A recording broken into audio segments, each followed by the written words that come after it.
السلام عليكم اخوان، تحيه لجميع الاصدقاء. تيجوني بزاف ديال الاسئله بخصوص التغذيه المناسبه للرياضي.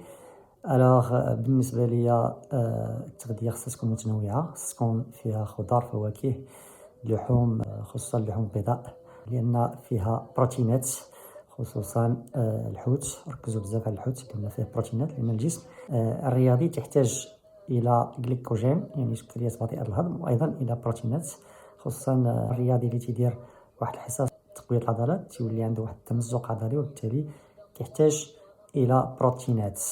بصراحه بالنسبه لي انايا الفطور دائما تيكون متنوع، ما عنديش اون ابيتود يعني شاك جور تناكل نفس الماكله. مره تندير البيض والطماطم، مره حسوه بحبرشاد وزيت العود واتاي. واليوم غنبارطاجي معاك الفطور ديال اليوم. الفطور ديال اليوم متنوع.